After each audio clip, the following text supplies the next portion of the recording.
meesha ka socda maamul goboleedyada safiirada dawladaha saaxiibaha nahay ciidamada qalabka sida cid walba halkaan joogta waxaan idinku salaamay mansabka aad mudan tihiin run ahaantii xafladan inaan ka soo qayb galo ku talagalku ma ahayn laakiin qof walba meeshii uu tagaayo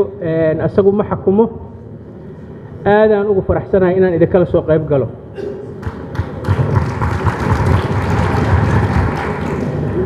haddii hadalkayga fatahaad iyo waxyaalahaas lagu dhaxarkana iska raalli ahaada maskaxdeenu ayaantaa wax kale ma qabato waxaan rabaa inaan hambaliyeeyo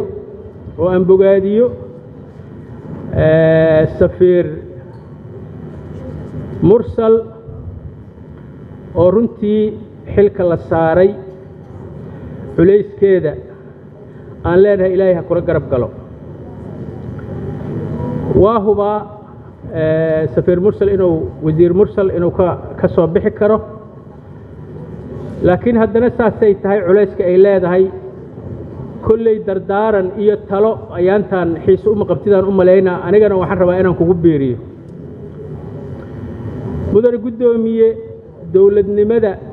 saldhiggeedu waa baarlamaanka waxaad xasuusataan markii dowladihii ugu horreeyey la dhisaayey oo tii carta ay ugu horraysay oo soomaalidu walbahaar iyo walaahow ay ku jirtay oo lalahaa maxaa halkaas ka soo bixi doona waxaa soomaalida neefti ka soo fuqday markii baarlamaanka la doortay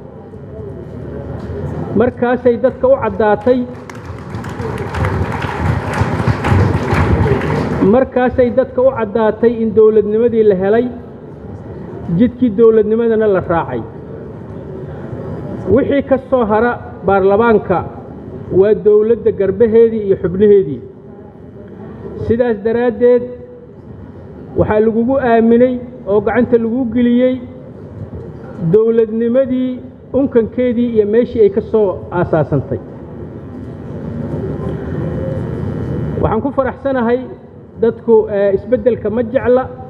isbeddelku dhibkiisa uu leeyahay laakiin haddiiba muxuu ahay wada hadal haba kululaadee iyo codbixin iyo talo sidii la doonoba ha laysu buurbuurto ay arrintu ku dhammaatay taasaa mahad ilaaheeya waxaad ka timid adigu hadda oo kuugu dambaysay dhinaca fulintu waa arrin macnaha kooban oo siyaasadda dawladda ku shaqaysa oo siyaasadda dawladdu dejiso oo madaxweynaha iyo ra'iisul wasaaraha siyaasaddooda lagu socdo iyo kaabinetka ciddii la soco weysane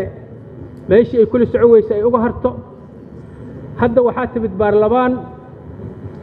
inta fadhisaa waxay matashaa waddanka aad aragtay oon weli heshiin oo intaasoo dhibaatahu ka jirto oo weli meelo dagaallo ka jiraan oo meelo aan la xorayn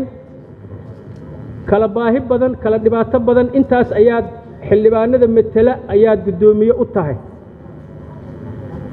culayska ay leedahay waa dareemi kartaa ilaahay ha kula garab galo annaguna wixii karaankeenna haddee unkankii dowladnimadaaba gacantaada ku jirtee inaan kula shaqayno waa ku qasbannahay waana kula shaqaynaynaa biidni illaahi tacaala